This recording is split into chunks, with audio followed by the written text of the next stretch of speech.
Welcome back to another edition of the 6-5 podcast, episode 84. I'm the host today, Daniel Newman.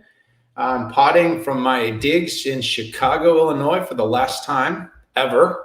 I will be moving south. Where to, Pat? I don't know. Maybe Texas. Texas, they say.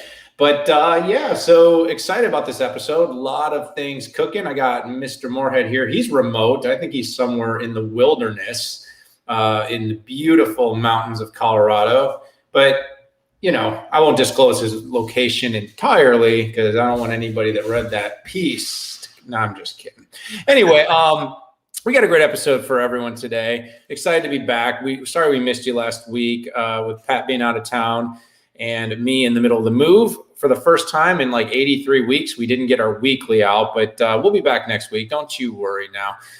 We're going to be talking today a lot of regulatory and policy with a lot of news having broke. We'll be talking about the big Jedi contract that's no longer a Jedi contract. We're going to talk about a couple of acquisitions by HPE and IBM.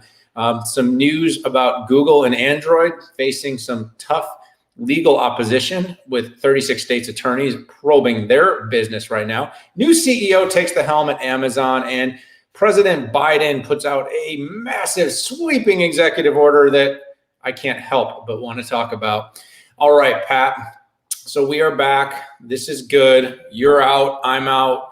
But everybody out there, we appreciate you. So quick disclosure, this show is for information and entertainment purposes only. And while we will be talking about publicly traded companies, please do not take anything we say as investment advice. All right, man. First topic, Pat. I'm not even going to give you a chance to talk about the beautiful weather and wherever in Colorado you are.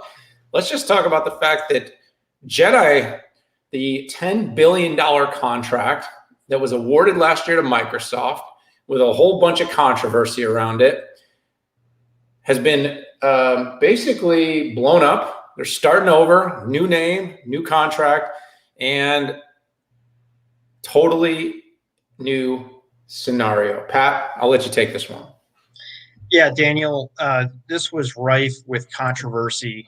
So think, 2.5 years ago, this was awarded to Amazon, and that probably means that they had been working on this for 2 years before that. So let's just round that out to 5 years. If you look back 5 years ago, there really was only one I would say, credible vendor for planet scale IaaS, and that was Amazon.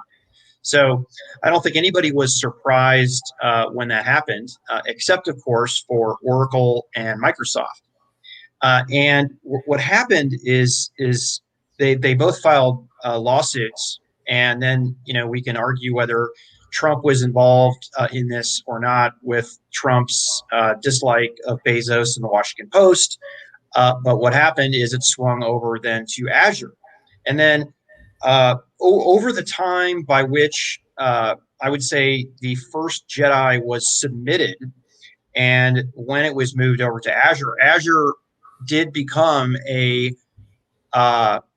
credible planet scale IaaS player. So it was pretty smart of Azure to do that. They had to make a lot of investments. They had to build out a lot of different products. And Microsoft does a lot of business with the federal government and the Department of Defense. If you look at the client-based solutions, i.e. PCs and things like that, it's all Microsoft. So they had a very big footprint in there, and there's a lot of Microsoft on-prem infrastructure as well. So it totally made sense. So now, yeah, like you said, there really is no Jedi anymore. It was blown up, and it's called the JWCC, which is a great acronym, which I don't know what the heck that actually means. But anyways, I expect, Daniel, for this to also open itself up to likely players like Oracle. And I think if anything, this contract has gone multi-cloud. And it's funny, the big story might be that Jedi got blown up, but I think the biggest story from My analyst perspective is multi-cloud. And, it's funny, for, I don't know, 10 years, right? It's like, if it's not public cloud, it's junk, right? And then when AWS introduced their on-prem capabilities with Outposts, then nobody was debating the hybrid thing.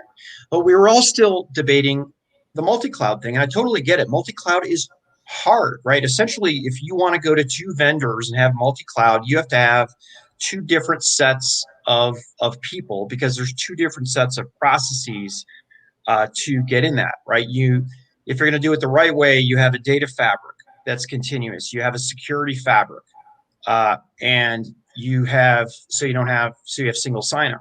So multi-cloud is tough, but I think this is a big market indication, I think, Daniel, that multi-cloud has arrived. I don't think this was some political thing. I think this is, I think multi-vendor and multi-cloud trumps the complexity of doing multi-cloud. Yeah, I think it's some solid analysis. Was I surprised about this being blown up? No. I have to say this thing has been awarded to both companies at a different point of time. You were absolutely right. Rife with controversy. The Trump and Bezos contentious relationship certainly put more questions than answers for anyone that was speculating on the deal. The time it took for the original award to take place certainly gave Azure a runway to meet the technical requirements, and that is important.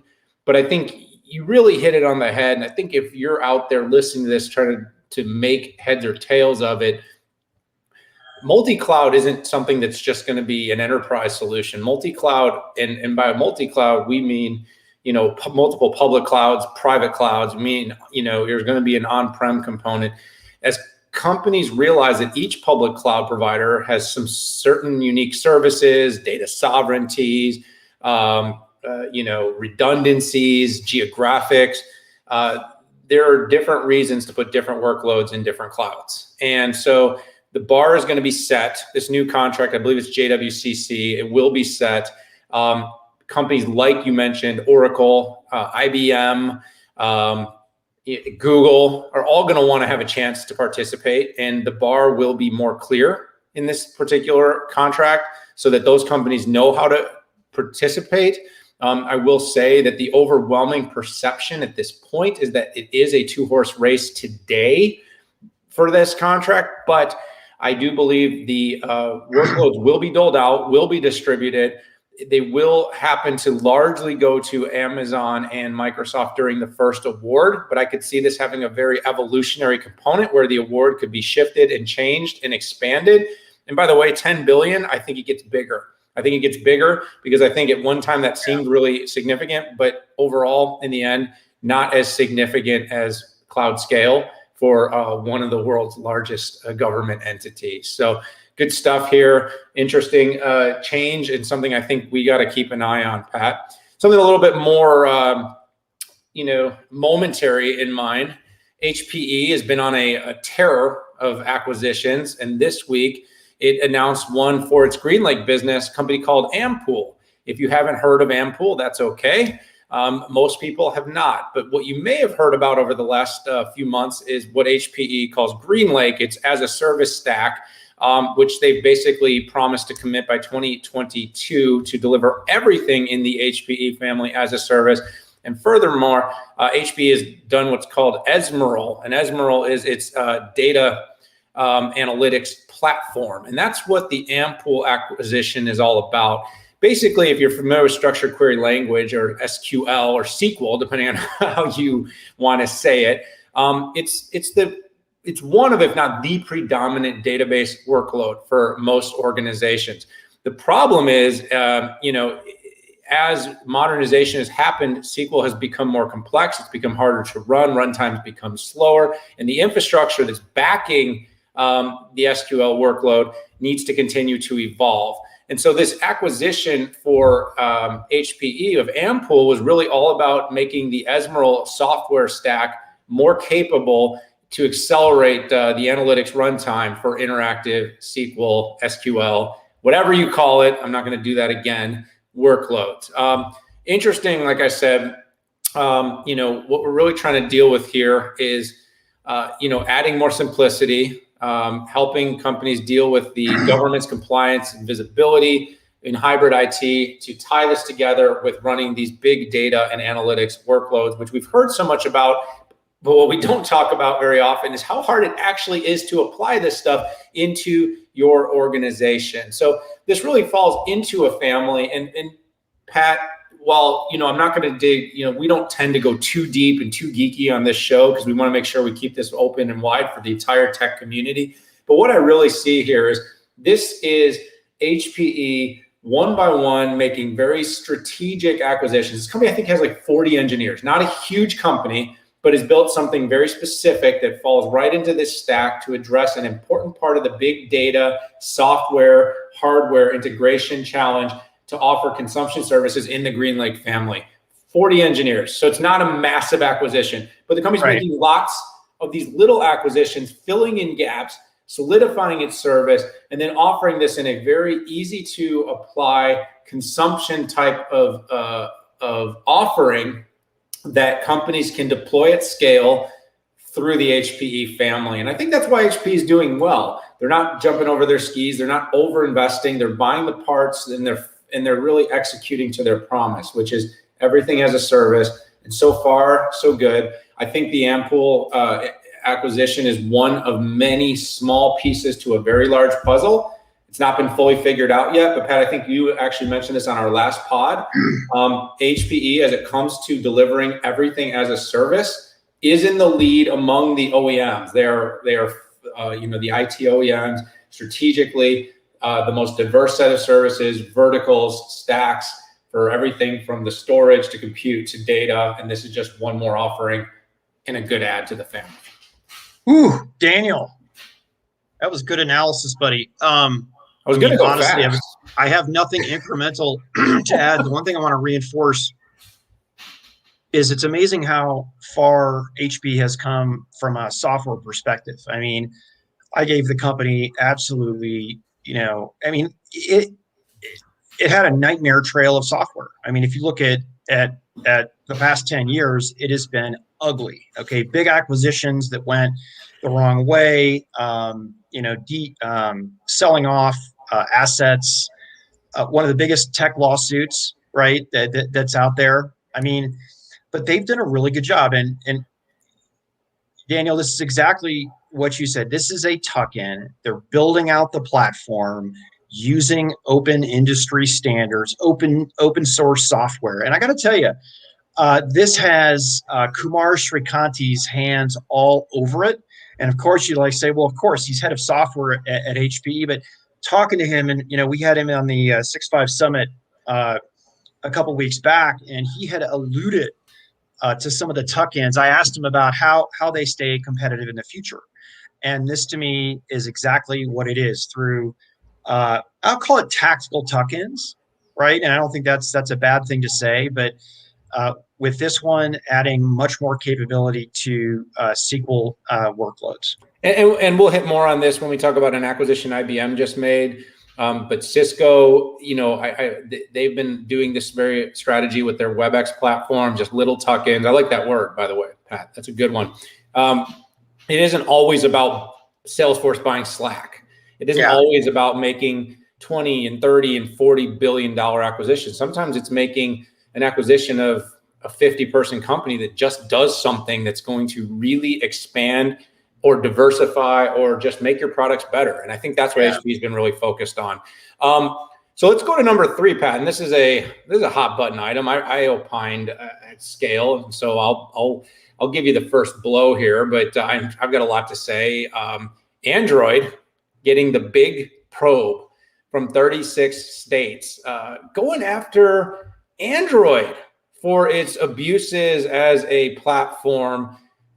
Pat, I'm at a little bit of a loss that Android would be the first to have to experience this particular undressing. Well, the great thing is that you're not, right? The first company to experience this was Apple with its app store. And if you've been paying attention at all to the what's going on at the federal level, and also in different countries with regards to Apple and the App Store, it's very similar, right?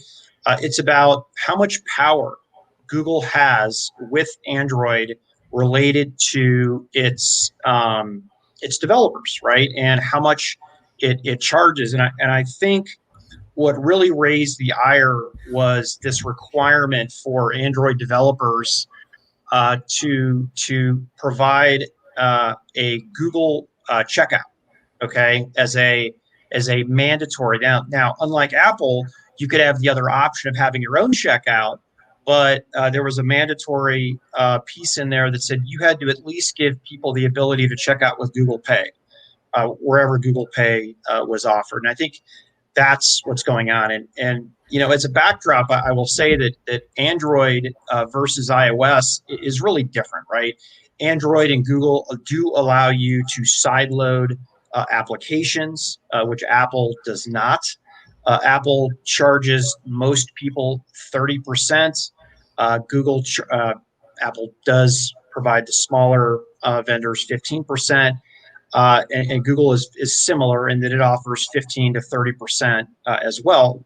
But what Android used to offer that it's trying to push on people right now is that you have to have an option. So there's still a 0% option if the customers would choose to use, let's say, Epic Games a checkout. So it is very different, but no, getting 36 states on your back is really a precursor, I think, to getting the entire federal government on your case. I mean, Google's already being probed, and I forget whether it's the Department of Justice or the FTC. They're kind of taking turns on big tech. But anyways, we'll have to see where this goes. And Google has more lawyers likely than those 36 states. It has a lot of money to wait this out. But I really think what raised the ire was all of the investigation into Apple. Yeah, I think as a whole, and when I said first, what I really meant is they're the first that's really getting the full public suit brought against. The probes are going on, but the suit's being raised by the 36 states. And I guess what was really interesting to me was, how would a suit be raised on one and not the other? Because it's very clear that the bad behavior that they're suggesting is being done on both sides. And arguably, when it comes to Apple, you have no side loading option. You cannot stand on your own. You cannot have an app loaded onto your iPhone that does not go through the store. The way with Android you can, and of course there's security risks and vulnerabilities. There's quality control that cannot be managed when you do it that way. But it's a very interesting impasse between the companies. The other thing that I would say is that I think this has a lot to do as well with the potential that Google has been trying to mitigate the little bit of competition it has. For instance, Samsung being one of the largest providers of Android-based devices, there's it was alleged that Google tried to basically stop or shutter or tell Samsung to stop having its own app store, just use the Android, the Play Store. That to me, I said, that was a very, if that's true, and again, I can't say for sure if it is, but that was what was alleged. If that was true, I said, that to me is much more damning. Because here's my issue, Pat, and here's my thing with the whole antitrust thing, and we'll talk about this a little more when we talk about Biden's executive orders.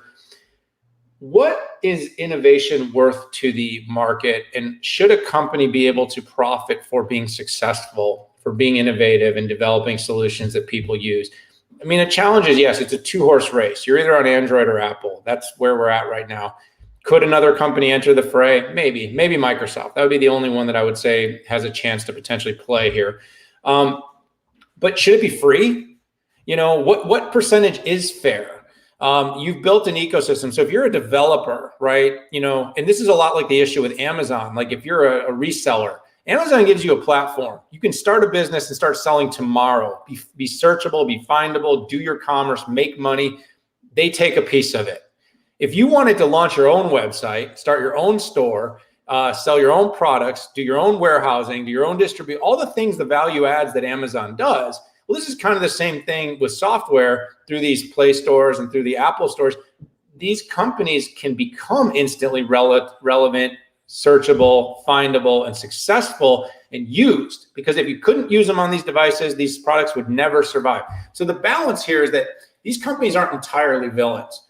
Do they need to be managed better? That's what we need to look at. Do we want to shut these things down? Heck no. It would ruin everything. So there's a lot to explore here, Pat. I think we should come back to this one, talk more about it. It looks like you want to circle back the wagons on this one. Yeah. You brought up some great points, Daniel, and it's funny. Just to put this in perspective for everybody, I think the debate is closed market, free market, and are you a utility or not, right? And then what does this mean to competition, right? If there's not a lot of choices and you're forced to go through certain things, the theory is that competition goes down. One thing that does annoy me related to Apple, and I know we're talking about Google, is that Apple really won't even talk about how much it has invested in its store, right? For security, for storage, for hosting, for peering, any of that stuff, because they don't want anybody to know how much money they make. Now, does Apple deserve credit for creating the concept of a closed app store? I think they do. Then the question is, if they're not investing in it, they're not adding to it, and they're essentially squatting on it, is that good for the market? Is that good for competition? I don't have the exact answers yet, but I think we've posed the right questions. That's my only follow-up here. Yeah, no, I think that's great, Pat. And like I said, I think we can come back to this. There's going to be more episodes talking about antitrust. This is the only thing on the planet that the two parties can seemingly have some level of agreement on right now, is that big tech is the bad guy. And I think that needs to be discussed more, because this technology it changes our lives. So let's talk about another, I mentioned another tuck-in acquisition. I don't know if it's just something in the water right now, HPE, IBM. It feels like every week these companies are making announcements of acquisitions, but these aren't Red Hats and these aren't Slacks. These are more and more tuck-ins, but it's kind of some interesting things, really quickly, so IBM acquired a company called BoxBoat this week. And not to go off the topic, but you probably heard, if you're out there, that the president of IBM left the company. The company's doing a massive reshuffle of the, quote unquote executive deck. It's spinning off its global technology services, managed infrastructure business, to a new company called Kyndryl. And one of the areas that IBM has been really double, triple, quadrupling down on has been hybrid cloud and hybrid cloud services. So you knew about the Red Hat acquisition. You probably knew the fact that, really its hybrid bet has been heavily placed on IBM Cloud plus Red Hat, offering a set of solutions that address, Pat, what we were talking about earlier, with the future being multi-cloud. But with this spinoff of GTS, the question mark was kind of what happens to IBM services going forward. They still have the global business services. They still have, the need to be able to support and consult with customers. And so BoxBoat is another, very strategic acquisition being made by GBS to help the company expand its hybrid cloud services business. And what this particular acquisition really focused on, which is a smaller team, is it's cloud ecosystem certifications. This is a group of engineers that know Amazon Web Services, Docker, GitLab, Google Cloud Platform, Kubernetes, Azure Tech. And so, recently you heard IBM acquiring companies with SAP specialties, IBM acquiring companies with Salesforce specialties. Well, this is another case where IBM is saying, we know all the workloads aren't going in IBM's cloud, but we are, whether it's through satellites, whether it's through Red Hat, participating at scale in the hybrid cloud and multi-cloud ecosystem. We are going to have a world-class leading services organization that can help orchestrate workloads into 3, 4, 5 different concurrent clouds at the same time. And I thought this was a smart acquisition for this GBS business. Again, not a big number. I don't think even any sales numbers or revenue numbers were disclosed, but it's another tuck-in acquisition that really fits this sort of narrative that these companies that are trying to compete and stay relevant against quote unquote big tech. Who would have thought we wouldn't call IBM big tech? But in terms of who's being looked at as big tech right now, this follows the NordCloud and the Taos acquisition and a number of acquisitions that were made for observability, and this gives them a deeper bench in hybrid cloud. So smart little acquisition, and it's a nice way to diversify revenue and make it kind of clear what services at IBM will look like after the Kyndryl split occurs later this fall. Yeah, it's pretty ironic. You look back, the valuations are definitely on the cloud companies, that the people get perceived as cloud companies. What I find ironic is that 80% of the data and the spend is still on-prem. So I think IBM and to our conversation about HPE and Ampool is it literally a foot race to get there to who can create the best hybrid capabilities and be able to monetize it and invest in it the best. So Daniel, great analysis. This is right up IBM's alley, whose goal is to be number one in hybrid cloud, and it's a nice little tuck-in. Yep, absolutely. Tucking it in, that's going to be a thing. I'm going to say it forever now. We're going to talk about oxygen and tuck-ins because, here we get thematic with things and we can't stop talking about them. Speaking of thematic and not stopping talking about them, Pat, a new CEO has been appointed at Amazon. I mean, one wants to get sent to space. Some people are signing a petition to leave him there. I don't agree with that. But Andy Jassy, someone that you've spoken to many times over the years, someone that we've followed very closely, who's done a brilliant job building a $50 billion run rate IaaS, was appointed several months ago, but he has officially taken the helm as CEO at Amazon, Pat. Yeah, so a little backstory here. So it's funny. I feel like I cover AWS more than I cover, let's say, the retail operations business. You and I both cover kind of the corporate side of it. But in all the analysis that we've done on AWS, Andy Jassy has always been at the forefront. And so it wasn't ever a surprise to me that he would get chosen to run the company. I mean, Jassy had been at Amazon since 1997. He started off as a marketing manager at the company, and he worked with Jeff Bezos in 2003 to come up with this whole concept of cloud computing. And what initially started off as taking burst capabilities and leasing it to other people turned out to be, the rest is history, right? And make no mistake, the most profit dollars since they started talking about breaking out the AWS financials, most of the profit dollars come from their cloud division and not from the retail operations. Now the revenue is bigger, but it's quite amazing. So net, I guess what I'm trying to say is Andy Jassy built this incredible product and service that has enabled the retail side of it to be super competitive by flowing cash into it. And don't let me say that Amazon, the retail side, is a money loser. It's not. Retail holistically is a lower margin business, so it wasn't a surprise to me. And the other thing is that what's going to change immediately at Amazon? I don't think anything. Why? Because Andy Jassy and Jeff Bezos were tied at the freaking hip.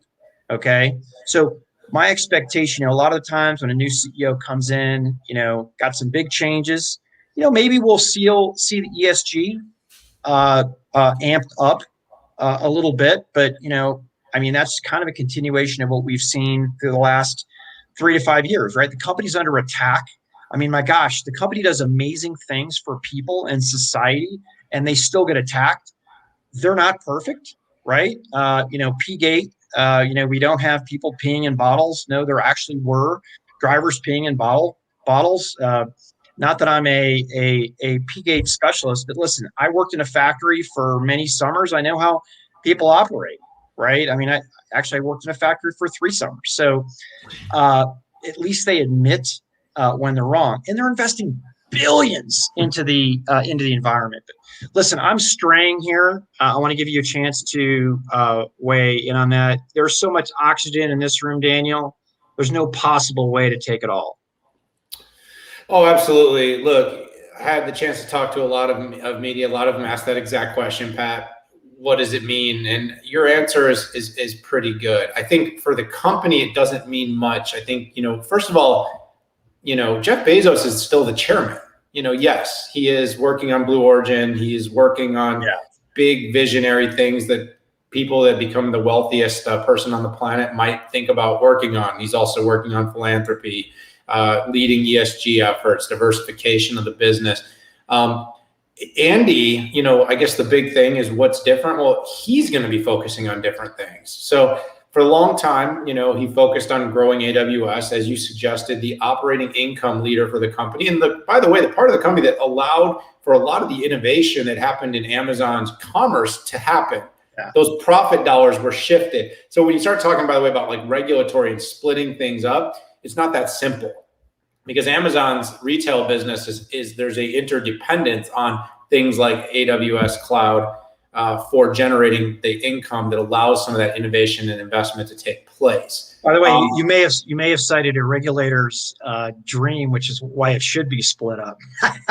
Yeah, I may have, but I will fight that to the death. I'll give you guys plenty of sightings and things to read about why I don't think. Well, by the way, it's profitable too, right?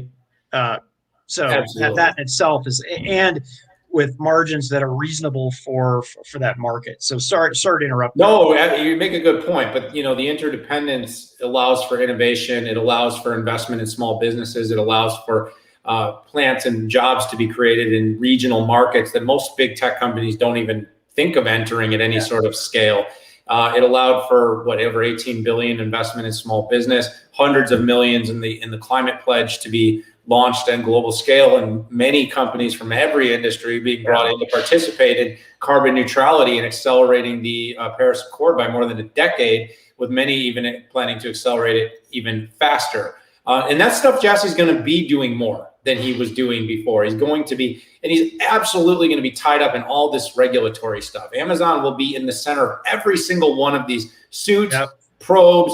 He's going to be the guy on the Hill, having the conversations with lawmakers, policymakers, regulators, and it will be his job to position the company in as positive light as possible. And hopefully the talking points that we're using, look, you said this correctly, Pat, and I'll leave us on this one here because we're going to kind of do a continuation topic next anyway. But Amazon's not perfect. I am a bit of a big tech defender. I believe in big tech. I believe the experiences that we all enjoy on a daily basis that have become integral with our life are because of these platforms and the integration and the customization, the experience that can be created when technology is ubiquitous. When you split things up, you have to make sure that consumers should not be harmed in the process. So about Jassy, though, he's going to have new responsibilities. But to the point, you kind of saw the two elevate together. Jeff becomes executive chairman, Andy becomes CEO, AWS keeps on tracking and trucking, and the rest of Amazon will benefit from having someone that follows Jeff Bezos, a founder-led organization who has basically been on his hip, trained right underneath his nose, understands how he did it, and will bring his own unique value to the table. Let's keep going. In a year, Pat, I think Amazon's still going to be in very good shape. Yeah, hey, by the way, I think that Jassy also will play better on Capitol Hill, meaning how it looks, right? We're kind of anti-billionaire now, and I think that Jassy being on the stand and doing all that stuff, I think it's going to be good for Amazon, right? Because people looked at Jeff Bezos and thought, oh, he's a billionaire, and that's bad, and I'm going to take him to task. So I think it's a good look for them. Andy's day is coming, Pat. Andy's day is coming. So let's wrap this up. So last week, on Friday, President Joe Biden dropped an executive order zeroing in, not entirely focused on, but zeroing in on big tech. And this was interesting, Pat. I think it was over 70 different different recommendations and legal actions suggested in this take, and it covered a lot of ground. And I think it was covering a wide swath of potential issues, but the focus once again is really on unity among policy and lawmakers to put more and more pressure on the big tech environment. So what was in this thing? Just a couple of headers. It gave the FTC, it asked the FTC to put more energy into challenging bad mergers that may have taken place in the past. So it's a look back recommendation. It was encouraging the FCC to restore net neutrality that were undone under Trump. There was a lot of support for net neutrality. So that's an interesting one to look at. But then there were some really interesting ones in there, Pat. Banning occupational licensing restrictions. Why would they do that? Well, so that people can basically have more economic mobility. It was asking for a limit or ban altogether of non-compete agreements. That's pretty interesting, giving a lot of power to employees who are going to be paid exorbitantly to bring ideas to companies and then be able to take their ideas elsewhere. I don't know, an interesting one. And then there was even stuff as far out there as lowering prescription drug prices, supported by state and tribal efforts to import cheaper drugs from Canada. Couple quick takes on this one, Pat. The unity is all about the first one I mentioned, the challenging of bad mergers, bringing this to the attention, a look back period. Right now we are in the middle of, we've got suits, FTC, the Facebook one just ended. Broadcom just got brought into a significant suit for the way they were making basically broadband providers.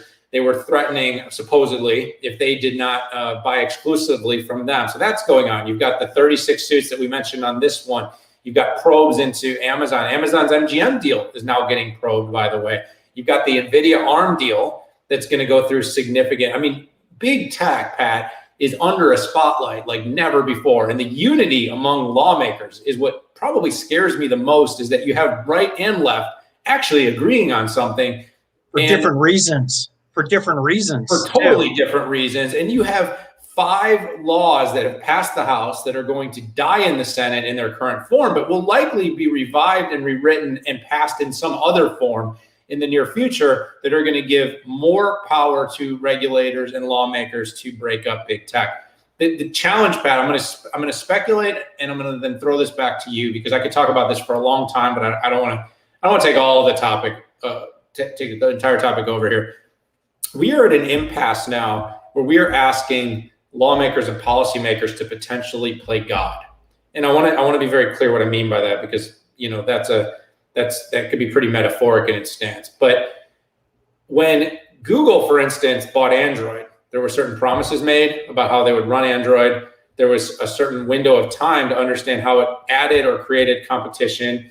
And lawmakers at that moment in time had to make a decision based upon basically the road they could see, how far the sight line of what would happen. And they had to allow it to pass, because at that period of time, it was not monopolistic. It was not creating any sort of unfair practice or aggressive practice in stifling competition or harming consumers.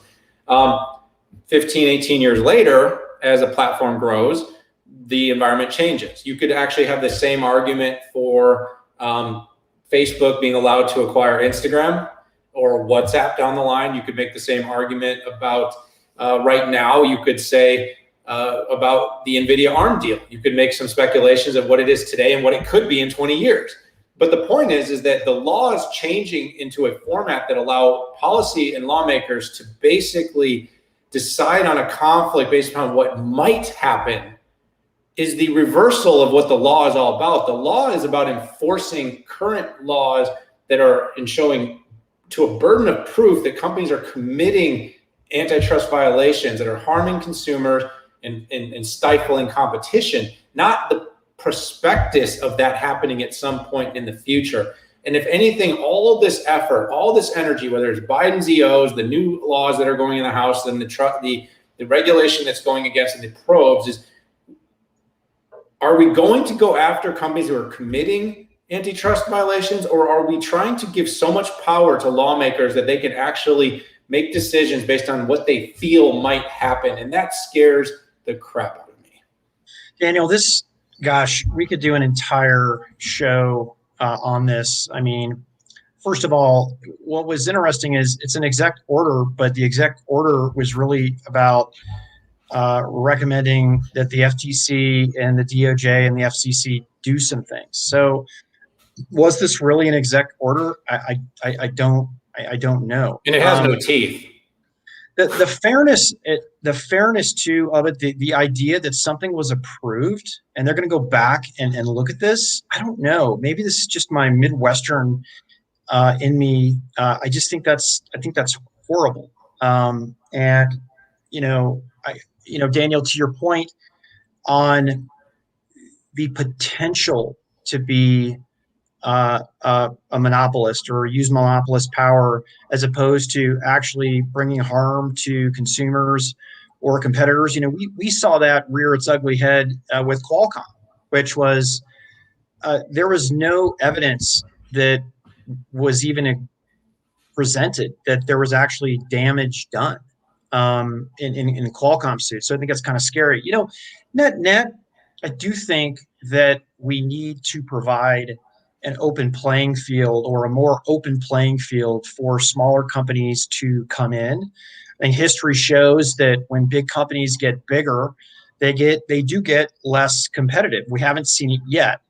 So I know that sounds like I'm speaking out of both sides of my mouth, but if you go and look at what some of our biggest innovations were driven by, they were by innovators either creating new markets, and with the tech companies getting as big as they are, is there still an open playing field now that we have all of these walled gardens, or do all of these new innovators and entrepreneurs have to play in the sandbox of all these big companies, right?